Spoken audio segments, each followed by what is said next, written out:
Estás escuchando Café con Luber, con la conducción de María José Lubertino. Toda la actualidad con una mirada diversa y feminista. Café con Luber, por Radio Sónica. Pueblos, barrios, periferias, colonias y poblas somos varias las que ya no se conforman, no callamos, escribimos ahora nuestra historia exigiendo el derecho de existir en la memoria. Hola, ¿cómo están? Iniciando una nueva semana con toda la energía aquí en Radio Sónica.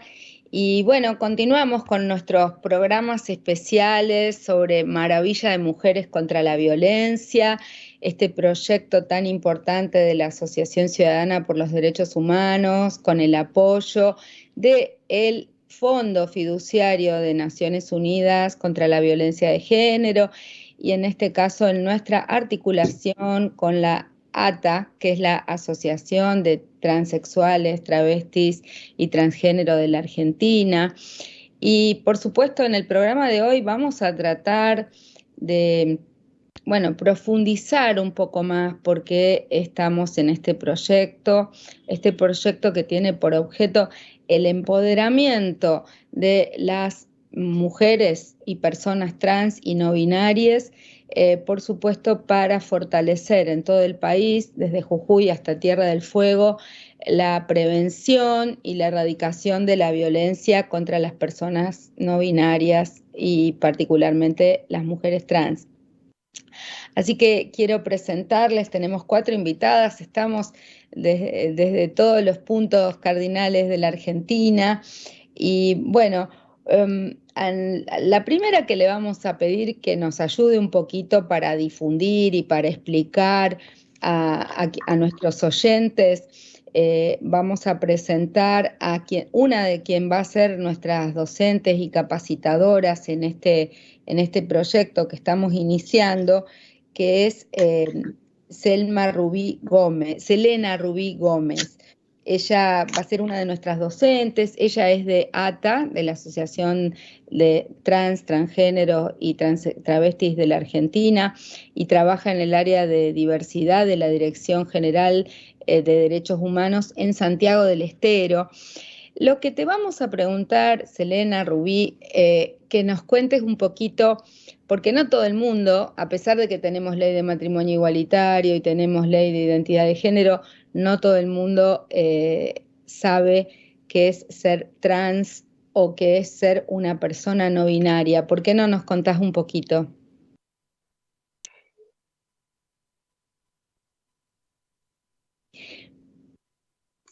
No te estamos escuchando ni viendo ahora. Alguien apagó su celular.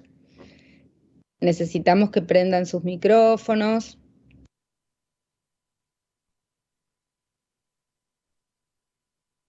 Ahí se me escucha. Perfecto. ¿Se me ve? Sí, muy bien, te escuchamos. Sí. Bien. Bueno, buenas tardes a todos, todas y todes. Como decía, mi nombre es Rubí Gómez. Aquí en la provincia coordino la organización ATA, la Organización de Travestis, Transgéneros y Transexuales Argentina. También formo parte de la Secretaría de Derechos Humanos, puntualmente la Dirección de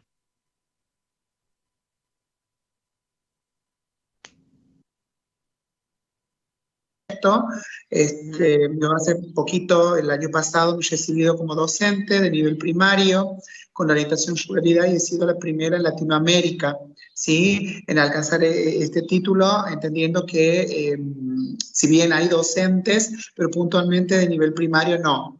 Entonces, como que he marcado precedentes en esa materia, ¿no? Bueno, como decía, el proyecto tiene que ver justamente con profundizar, ¿no? Sabemos que nosotros, la Argentina es un país que está atravesando, digamos, diferentes tipos de violencia por motivos de género, y las personas trans y no binarias no quedan excluidas de ese sistema de violencia, sino que se viene profundizando muchísimo en ese sentido. Entonces, sabemos también que la Argentina es un país tradicionalista, donde está muy está muy parada esta cuestión del binarismo, varón-mujer, y cuando te corres de ese sistema, empiezan todos los tipos de discriminación, estigmas, rechazos y demás. Entonces, justamente a través de este proyecto vamos a intentar erradicar los tipos de violencia, empezar a hacer promoción, si se quiere, sensibilización en materia de derechos, entendiendo que tenemos una ley de identidad de género, tenemos matrimonio igualitario, tenemos cupo laboral, o sea, muchos derechos que la comunidad LGBT ha venido adquiriendo durante todo este tiempo.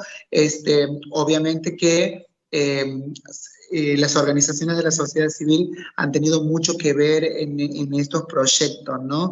En estos proyectos en donde de alguna forma se intenta cambiar la calidad de vida de la comunidad. Sí, yo lo que te preguntaba era un poquito más básico, tal vez antes de entrar en el proyecto, para explicarle a nuestras oyentes y nuestros oyentes que nos están escuchando desde todas partes del país, ¿qué es una persona no binaria o qué es una trans, una transgénero, una transexual, una travesti? Porque creo que aún hay bastante confusión, aunque hemos avanzado, para recordarlo, por lo menos.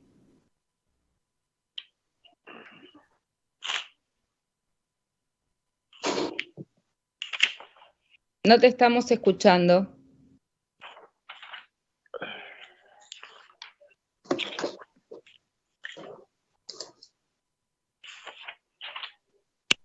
Me parece que tenemos algún problema con tu micrófono, ¿puede ser? Ujú. Algo tocaron. ¿Estás ahí? Bueno, si no, le pido a Emma Simone Aguirre, que estás en Tucumán, y bueno, sos una joven no binaria, jóvenes no binaria. Si mientras restablece su comunicación, Rubí, nos contás un poquito qué es ser una persona no binaria. Bueno, buenas tardes, ¿qué tal? ¿Cómo están? Sí, yo soy una persona no binaria, tengo 26 años, muy poquito voy a tener 27 y también hace poquito me he recibido de licenciada en trabajo social en la UNT y también va a ser el primer título no binario de esta universidad. Básicamente, cuando hablamos de personas trans, estamos hablando de personas que convencionalmente han sido asignadas a un género masculino o femenino en el momento del nacimiento. ¿Sí? Y hablamos de asignación porque en ese acto declarativo en el que el médico dice es un varón o es una nena, ya nos están poniendo la identidad. Pero en la medida que una persona va creciendo, puede identificarse con ese género que ha sido asignado. Pero en el caso de las personas trans, somos personas que no nos identificamos con ese género que se nos puso en el nacimiento. Entonces hacemos una construcción identitaria de nuestro género de acuerdo a lo que nosotros y nosotras sentimos, ¿no?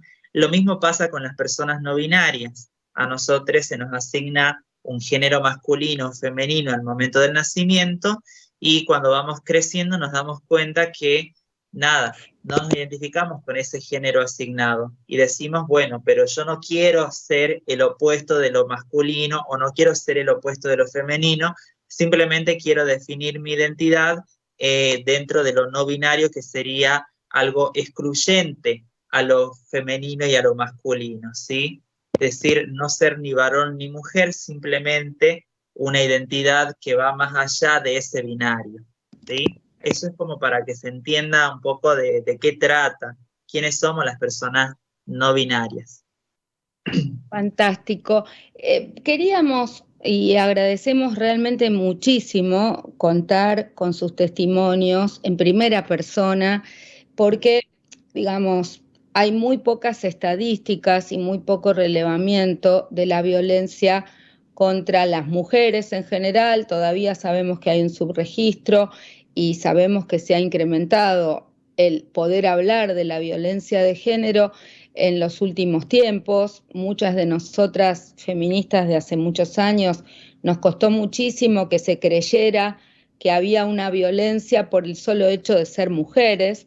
De hecho, desde el asesinato de Alicia Muñiz, que en esa época no se llamaba femicidio, a manos de Carlos Monzón, hasta la fecha hemos recorrido un largo camino.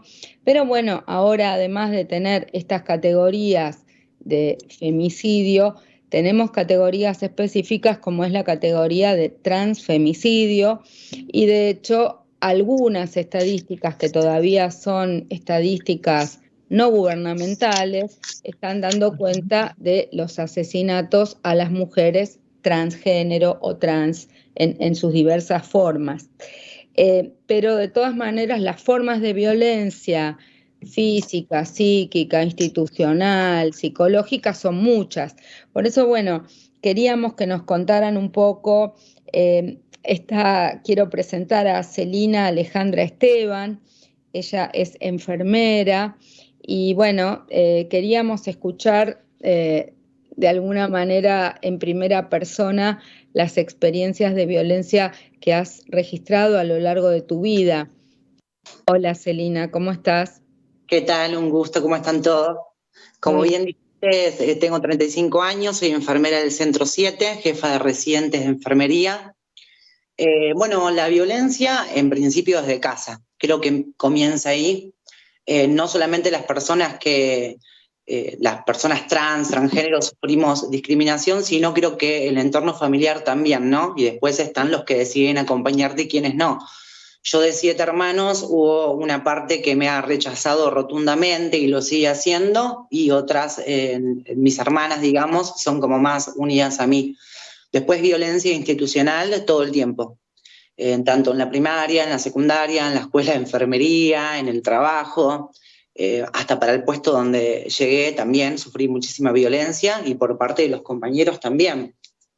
Pero bueno, en principio fui bastante sumisa, quizás por ignorancia y no saber dónde recurrir y demás, hasta que de alguna manera me empoderé, empecé a buscar, a conocer personas y que me asesoraron muy bien y bueno, acá estoy. Me gustaría también escuchar un poco, Katiana Villagra, gracias por acompañarnos, también tu experiencia, porque tal vez, bueno, vos más o menos sos de una mayor edad que las otras chicas, más parecida a la mía, y nos tocaron vivir tiempos más duros, tal vez haber sido una persona trans en los años de la dictadura tenía consecuencias muy duras, ¿no? Que tal vez las jóvenes o les jóvenes no conocen. Así que gracias, Katiana, por tu testimonio y contanos un poco qué pasaba en aquellos años.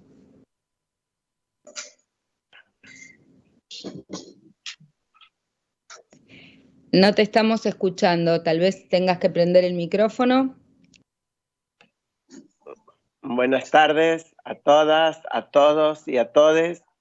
La verdad que, bueno, yo soy una trans adulta.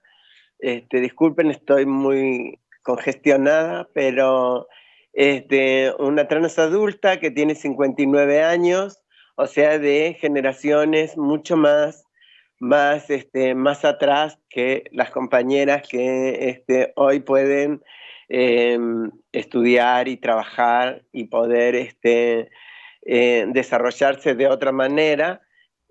Cuando yo a mis 16 años dije quién era, como dijo la compañera, directamente fui expulsada de mi casa, o sea, del hogar, y a la vez también en ese momento estaba estudiando. Yo quería ser una profesora de inglés y con buenas calificaciones, pero cuando,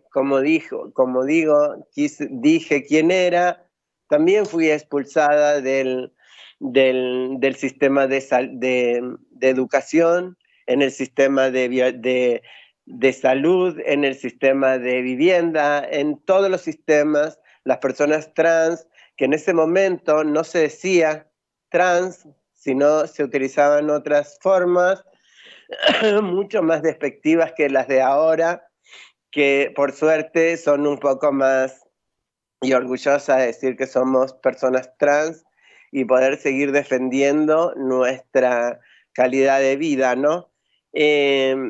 Y entonces lo único que nos quedaba en ese momento para poder construirme como mujer trans fue la prostitución.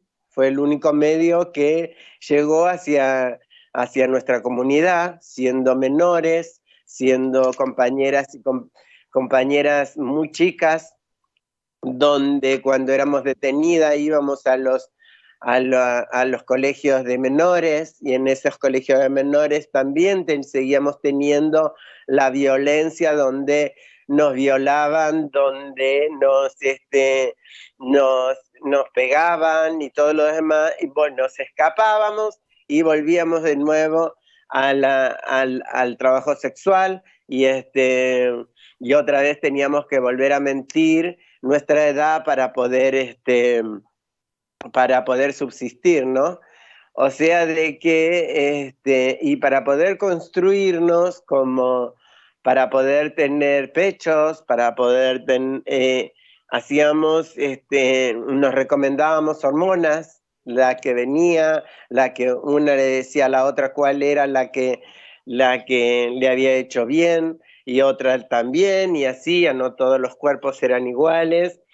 Pero mientras tanto, en ese mismo camino, fuimos detenidas, fuimos encarceladas, solamente por el hecho de ser, no solamente porque íbamos a trabajar, sino que era el único recurso que teníamos, el recurso del trabajo sexual, ¿verdad? Cuando digo trabajar es porque todavía me considero una trabajadora sexual que pudo dejar. Después pude desarrollarme en otras cosas, pero mientras tanto, una trabajadora sexual, donde después de llevarnos detenidas y todo lo demás, muchas de nuestras compañeras que fallecían, porque era la época de la Panamericana, donde corriendo de la policía, donde nadie nos defendía, no había, cuando las compañeras las mataban en la Panamericana y caían nadie las podía reconocer, porque ni siquiera teníamos eso, ni siquiera teníamos nombre, porque nosotras nos cambiábamos el nombre para que no las causas no se juntaran y no nos dieran a cumplir, porque en ese momento se daba a cumplir 30, 60, 90 días, y nos cortaban el cabello también. O sea, de que era cuando las multas se iban juntando, y cuando salíamos de una, volvíamos a caer en otra. O sea que más de la mitad de mi vida he estado detenida.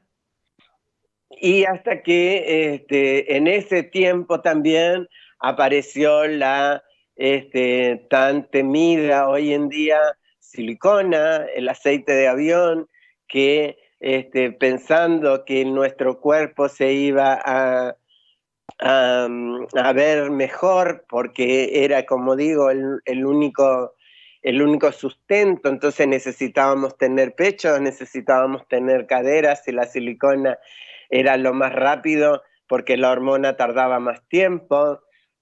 Entonces, entre nosotras mismas hemos tenido que recurrir a esa silicona, era ese aceite de avión que se usaba para que con el tiempo nos dimos cuenta que es un aceite que se utiliza para limpiar los aviones, un aceite que mata. Pero en ese momento era lo que, al no tener acceso a ningún sistema, nos tuvimos que adecuar a lo que había en ese momento. Entonces, las que pudimos...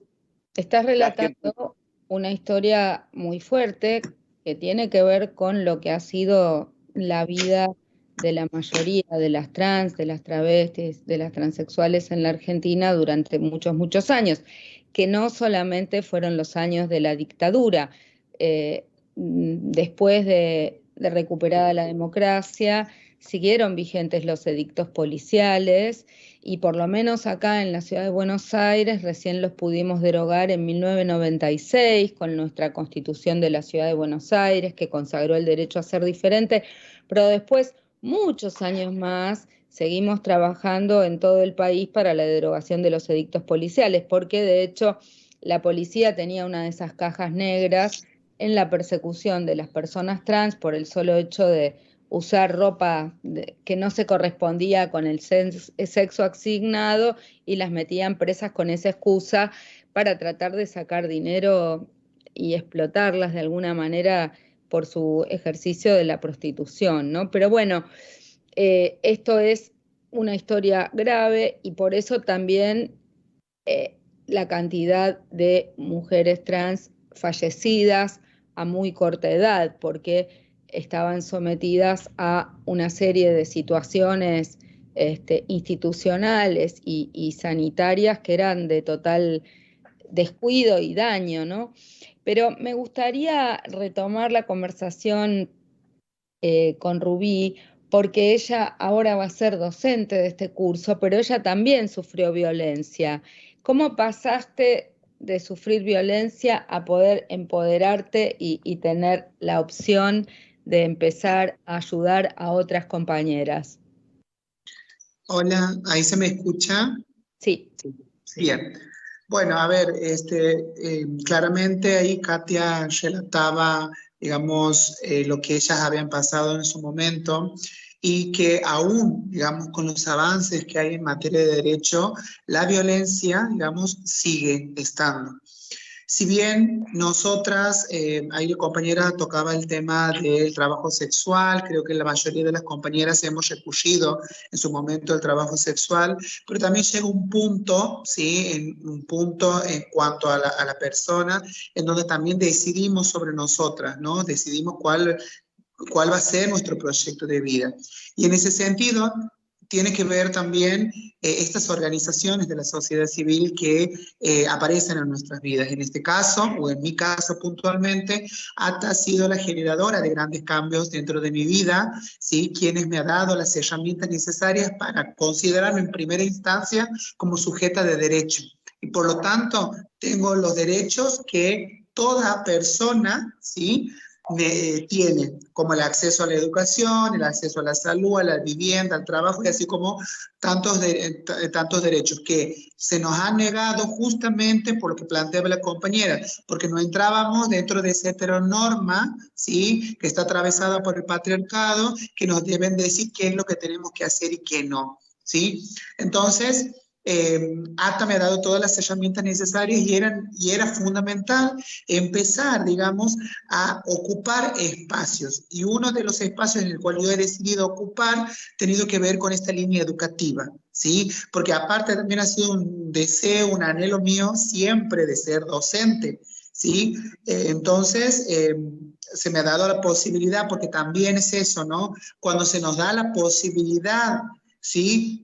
Hacemos todos estos grandes cambios. ¿Por qué? Porque primero que nada está el imaginario social que la mujer trans solamente puede hacer o ejercer el trabajo sexual. Y cuando se corre de eso, ahí empiezan, ¿no? los cambios. Y además, la mujer trans cuando ingresa a los sistemas tiene un doble esfuerzo. Primero, es ingresar y adentro demostrar, porque también es eso también un trabajo para nosotras. El entrar adentro significa demostrar, porque si ya la sociedad nos está encasillando en un determinado rol, entonces entrar y demostrar que nosotros sí somos capaces, ¿sí? Que nosotros sí podemos.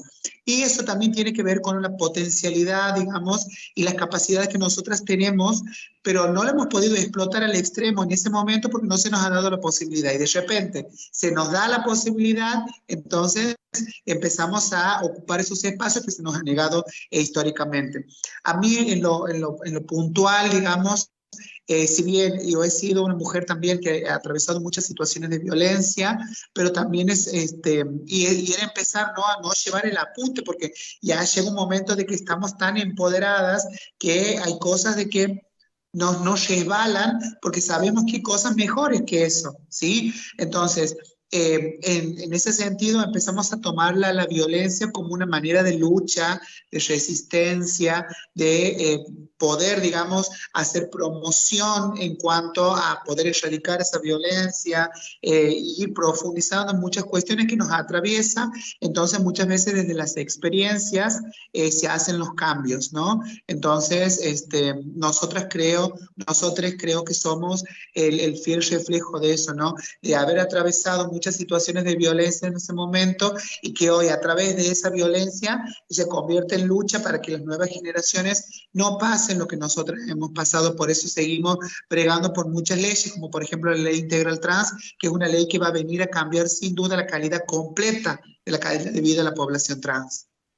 Mientras las vamos escuchando, vamos a recordar que estamos hablando con compañeras trans y no binarias de distintas provincias en el marco de este proyecto Maravilla de Mujeres contra la Violencia, y que vamos a estar en San Luis en breve en el Encuentro Plurinacional de Mujeres y Disidencias, que se va a hacer en San Luis los días 8, 9 y 10 de octubre.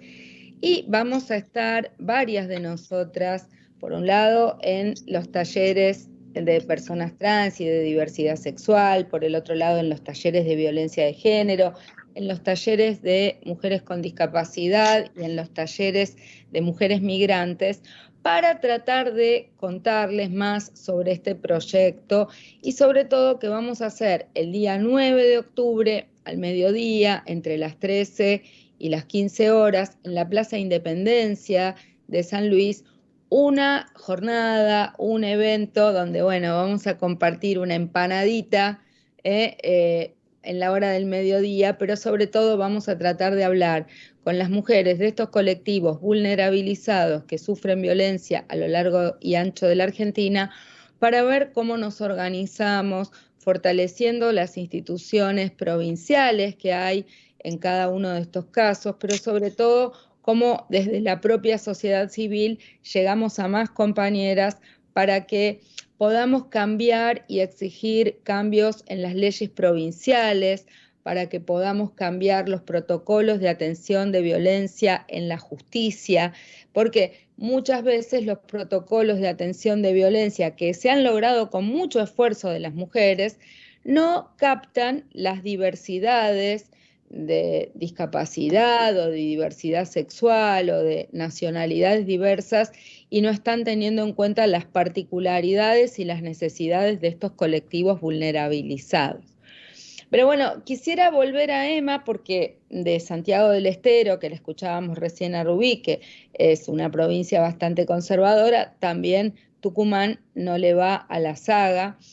Y si bien Emma es de otra generación y también todo el surgimiento del reconocimiento de las personas no binarias es también un revulsivo, porque de alguna manera están planteando que se salen de la heteronorma y que su identidad de género no puede ser capturada por estas categorías maniqueas. Entonces, ¿cómo es estar en Tucumán y tratar de hablar de estos temas con las resistencias que existen en términos de diversidad sexual, con las resistencias que existen con tanto peso de la iglesia y las resistencias para que haya educación sexual en las escuelas? ¿Cómo vivís vos eso en tu provincia? Bueno, sí, Tucumán la verdad que es una provincia que es bastante complicada porque tenemos básicamente a la iglesia gobernando a la par del Estado, ¿sí? Entonces siempre tiene que, para el avance de algún derecho hay que sentarse a hablar con la institución de la iglesia, básicamente como la reciente implementación de la ESI en Tucumán. La ESI va a ser implementada de acuerdo, bueno, a ciertos acuerdos con la iglesia, por ejemplo, ¿sí? Entonces, bueno, esas son cuestiones que aquí suceden. Con el tema de las identidades trans y no binarias, ¿sí? A ver, si bien acá en Tucumán no existió, por así decirlo, una contravención muy explícita con respecto a la identidad de género, como en otras provincias, sí se utilizaron los códigos contravencionales, ¿sí? Por otro tipo de contravenciones, ¿no? Para criminalizar a las personas trans. ¿Sí? Por ejemplo, todavía está vigente el tema del trabajo sexual en la calle, ¿sí? Entonces, por ejemplo, a la compañera trans la policía la va a molestar, pero por ejemplo a otras, a personas que están, por ejemplo, en situación de trata y que están prostituyendo a personas en la calle, a esa persona no va a haber ningún control, pero siempre es el estar encima de la población trans, por ejemplo, persiguiendo, ¿no? Esa es una realidad que tenemos acá en Tucumán. Por otra parte, a ver, a nosotros nos cuesta un montón. Nosotros básicamente tenemos que ir con la ley de identidad de género debajo del brazo a todos los lugares a los cuales nos acercamos, porque la realidad es que casi ninguna institución la conoce, tiene conocimiento de ello, y entonces estamos eh, ante el constante destrato, ¿no? Por supuesto que no todas las personas conocen la identidad de género, todas las personas trans, perdón, conocen ello, y no todas tienen la misma capacidad que por ahí una que ha estado está en una organización como lo es ATA, va a salir al frente a decir, no, a mí me tratás de determinada forma porque existe esta ley, ¿no? Nosotros tenemos ese empoderamiento, pero hay muchas compañeras y compañeras que no lo tienen, y entonces agachan la cabeza, deciden no ir más al médico, se mueren por enfermedades evitables, ¿sí? Entonces, bueno, hay todas esas cuestiones pasan y suceden acá. Y más allá de que exista la ley de identidad de género, más allá que vos tengas tu DNI cambiado, modificado, lo mismo seguimos sufriendo violencia, ¿sí? En lo particular, a ver, me pasó que hace muy poco tiempo he tenido que elegir una obra social por una cuestión de que empecé a trabajar, y entonces cuando llego a esta obra social, ¿sí? Bueno, estas personas se dan cuenta que soy una persona trans, ¿sí? Yo le aclaro, porque no tengo por qué mentir, y además porque mi DNI lo dice, que soy una persona no binaria. Y entonces en estas fichas que te hacen de llenar de la declaración de salud, me dice, vos tenés que llenar esta parte en donde dice que cuándo ha sido tu última menstruación y cuándo, por ejemplo, si estaba embarazada o no.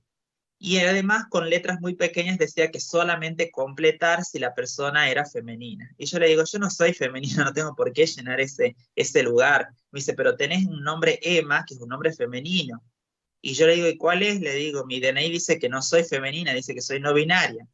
Entonces me obligaron a que llene el campo y que además explique por qué yo no puedo, no menstruo y no puedo tener hijos, ¿no?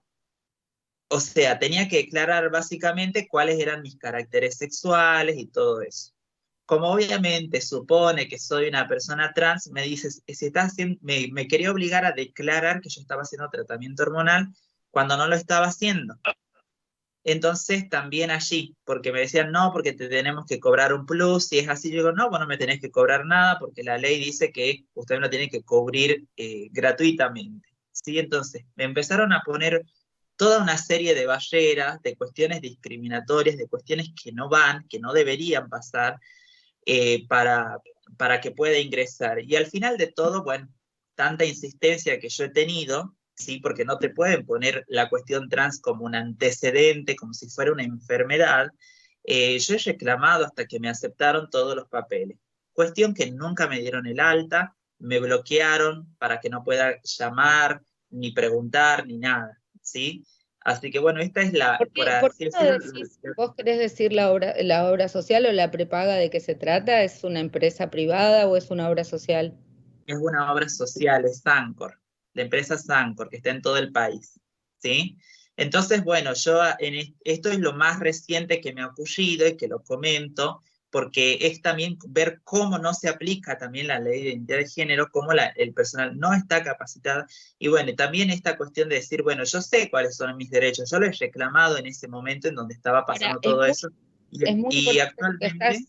es muy importante lo que estás diciendo, porque no solo configura un caso de violencia institucional, sino que no solamente están violando la ley de identidad de género, sino que también están violando los derechos tuyos como usuaria o consumidora, porque de hecho esta empresa tiene que someterse a determinadas reglas en sus prestaciones comerciales, motivo por el cual también es bueno saber que la Secretaría de Comercio de la Nación ha emitido un protocolo con perspectiva de género y diversidades para las relaciones de consumo, que es aplicable a las empresas de salud para los casos de atención a las personas trans.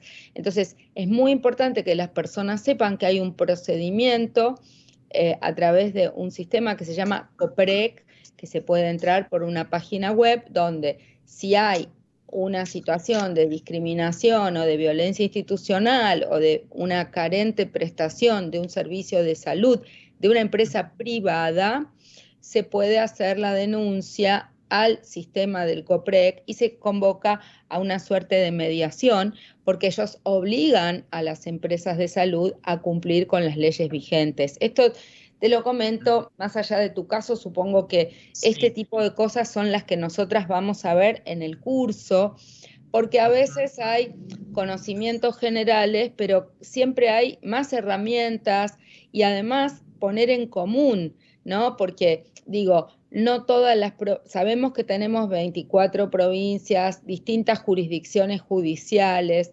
Si uno va a hacer una denuncia por violencia, no se atiende de la misma manera en las policías de las 24 provincias o en los poderes judiciales de las 24 provincias. Y también lo que queremos es que haya protocolos de atención a la violencia en las, digamos, con los mejores estándares y poder compartir esa información, ¿no? Pero quisiera volver a Celina, porque bueno, estamos escuchando un caso de violencia institucional y de discriminación en el ámbito de la salud privada, pero también, bueno, vos sos enfermera y has vivido situaciones de violencia en tu propia institución y ahora tenés un cargo, una posición, un reconocimiento. ¿Vos estás trabajando en provincia de Buenos Aires o en ciudad de Buenos Aires? En la ciudad autónoma de Buenos Aires. Ok, pero a pesar de nuestra constitución de avanzada en la ciudad, costó que obtuvieras este cargo. ¿Por qué no nos contás?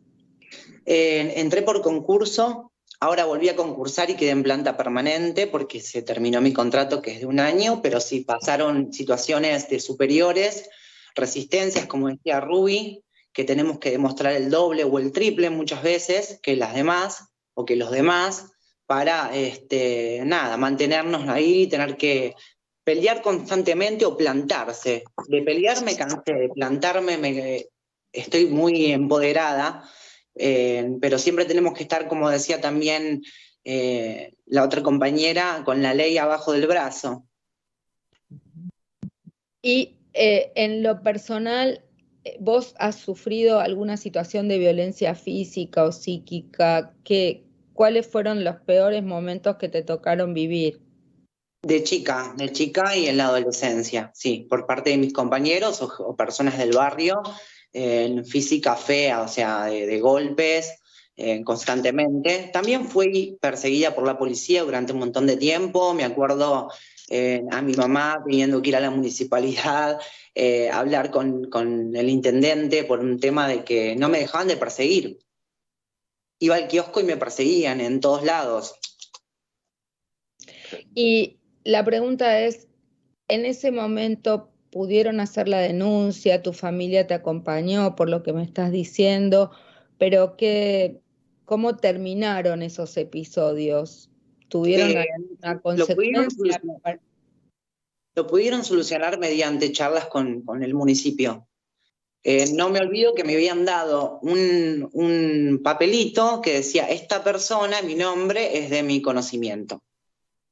Con respecto a lo que es salud, quería decir que nosotros tenemos la historia clínica digital acá en Cava, y nosotras a todas las personas trans, no binarias, que no hayan cambiado, ¿no?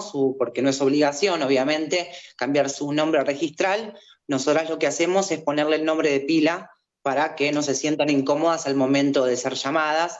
Hacemos capacitaciones también en lo que es sala de espera, porque es feo también estar sentada y de repente que te miren mal los otros usuarios. Y lo que yo apunto es una capacitación desde los administrativos, ¿no? Porque todos formamos el plantel de salud. Ahora me encuentro, por ejemplo, transitando que la semana que viene empiezo en planta permanente por medio de concurso también, y bueno, también a defender mis derechos. Yo hice una residencia de 3 años especializándome en atención primaria y comunitaria, y es a lo que apunto. Espero que se me permita, porque hay veces hay resistencias, pero bueno, si no, estaré ahí en la lucha.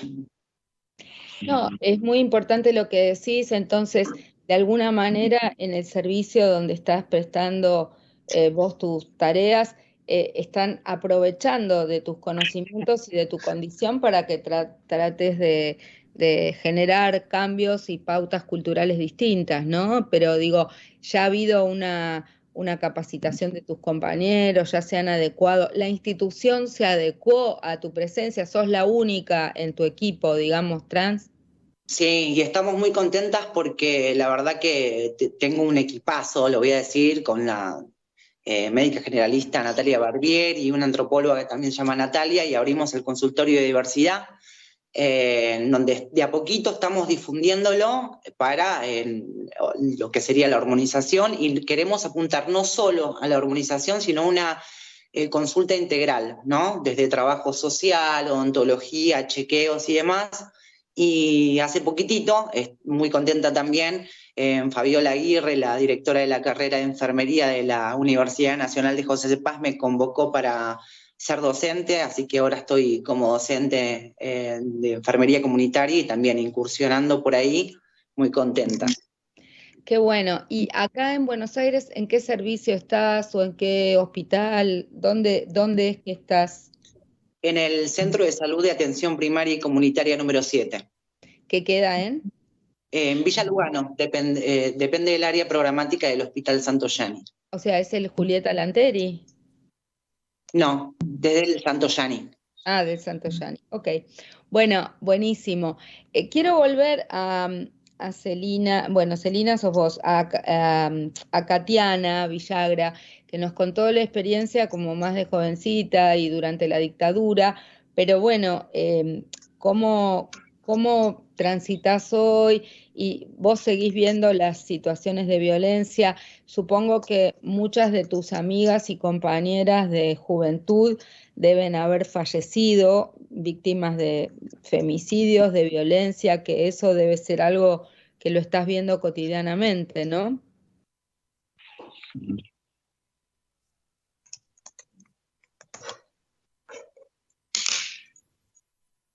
No te escuchamos. Prende el audio, por fin.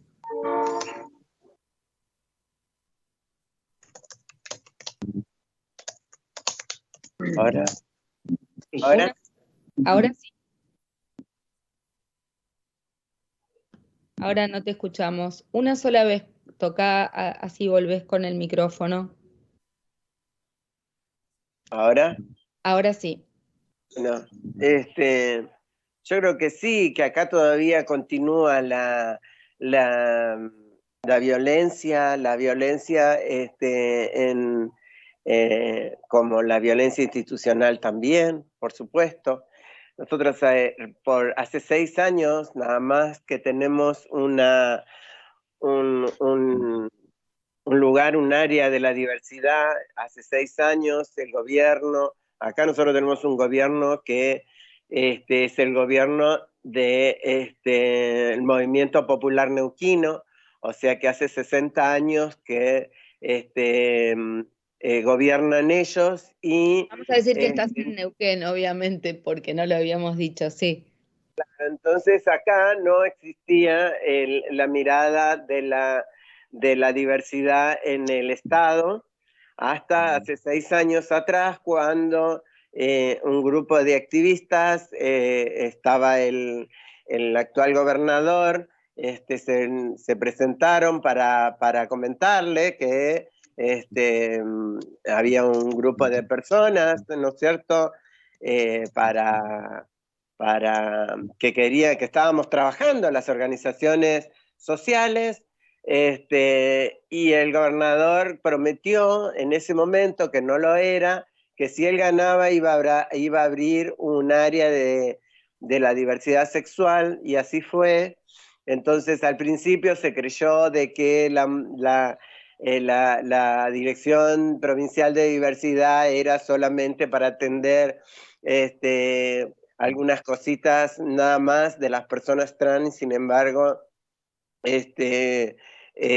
van apareciendo cada vez más cosas, más por los niños, por las niñas, por las adolescentes. Hoy en día, desde este año, ya somos Subsecretaría de Diversidad, porque pudimos hacer un trabajo muy, muy fuerte en el interior de la provincia, porque era todo en capital nada más, y en las provincias existían compañeras y compañeros y compañeres que no tenían absolutamente y vivían la violencia institucional, de la familia, de todo, incluso hasta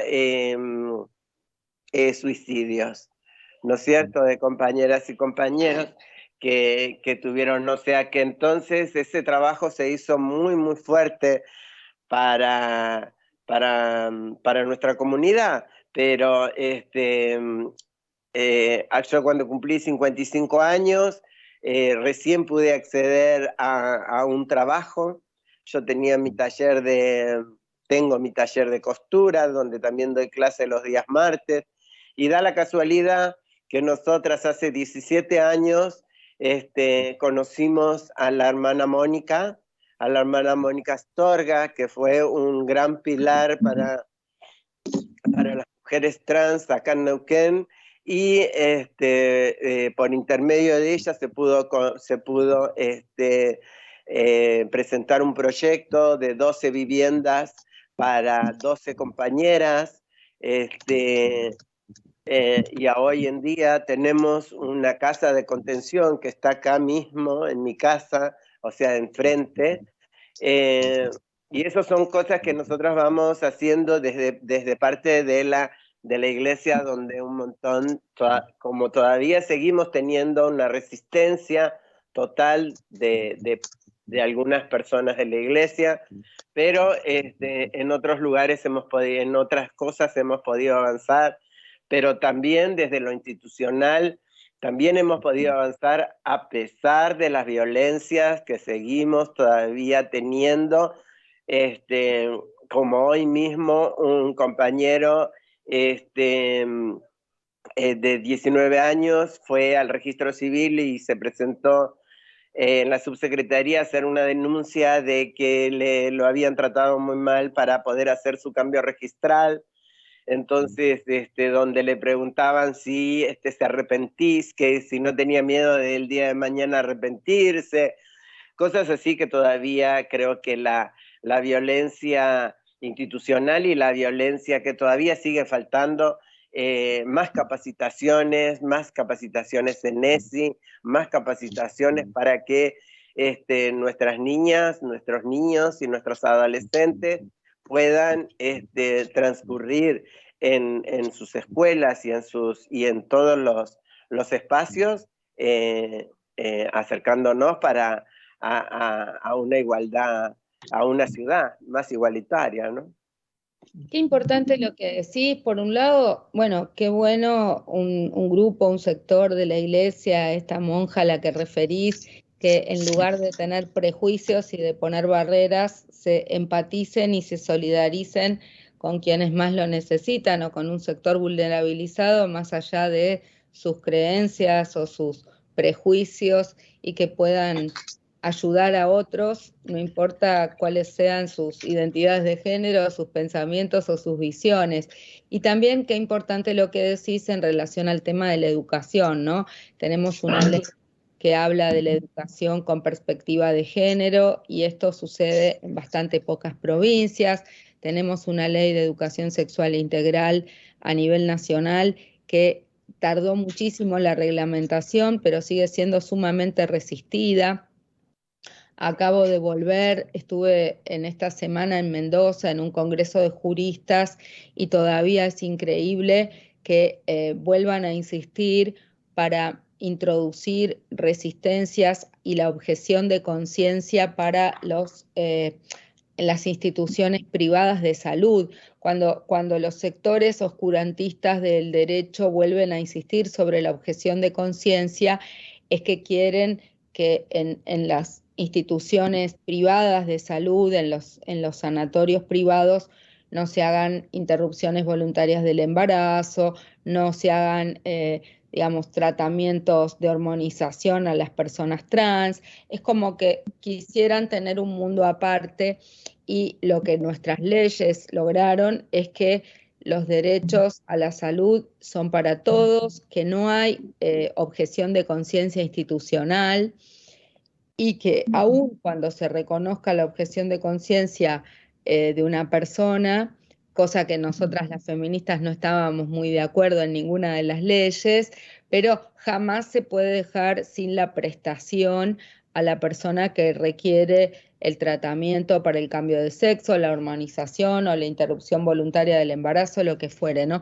Y bueno, esto va a costar un tiempo, y también, por supuesto, un poco todo este proyecto de lucha contra la violencia de género en todas sus formas tiene por objeto también difundir herramientas, compartir, poder entramar una red federal. Así que bueno, por un lado, reiterar que nos vamos a estar encontrando en San Luis en los talleres de estos temas, y sobre todo en ese taller que vamos a hacer en la Plaza Independencia el 9 a las 13 horas. Y por supuesto a ustedes, a las 4, agradecerles mucho haber compartido este intercambio, pero me gustaría que nos dejen sus reflexiones finales y sus expectativas para este proyecto, y también para sus provincias y los cambios que vendrán. Así que, Emma, bueno, ¿qué pretendés que pase en Tucumán y en nuestro proyecto? Bueno, principalmente esto de que hay que visibilizar que la violencia de género no es solamente del varón hacia la mujer, sino también las personas del espectro LGBT, ¿sí? Las personas trans también sufrimos violencias por motivos de género, ¿no? Entonces, más que nada eso, porque en la mayoría de las situaciones, ¿sí? Yo trabajo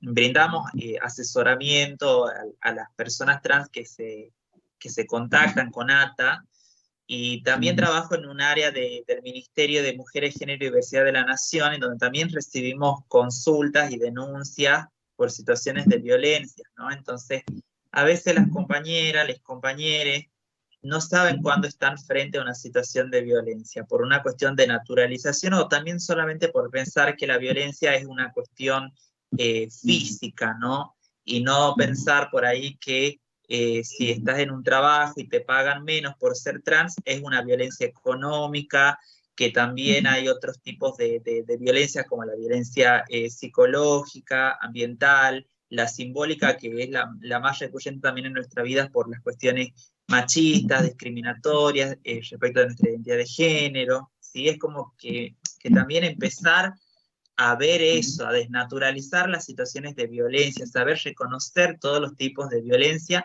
y todos los ámbitos en donde puede ir apareciendo las mismas, ¿sí? Entonces, bueno, nada, creo que es fundamental hablar de violencia de género, ¿sí? Teniendo en cuenta en ese sentido amplio, ¿sí? Así que bueno, nada, eso. Los comentarios de cierre, unos segunditos. Queridas amigas, Celina, te escuchamos. Bueno, como decía la compañera, más educación con perspectiva LGTB, que haya un control, ¿no?, en las instituciones de que esto se cumpla verdaderamente, Y bueno, creo que de ahora en más, nosotras que vivimos, y les agradezco a todas las travestis y trans que lucharon para que nosotras tengamos estos derechos, que nos empoderemos de los estudios, que es lo que nos va a sacar adelante. Querida Katiana, te escuchamos desde Neuquén. Bueno, yo mi mensaje sería de que la expectativa de vida de las mujeres trans todavía sigue siendo de 35 a 40 a 42 años. Nosotros hicimos acá un relevamiento donde dio esa cifra y entonces necesitamos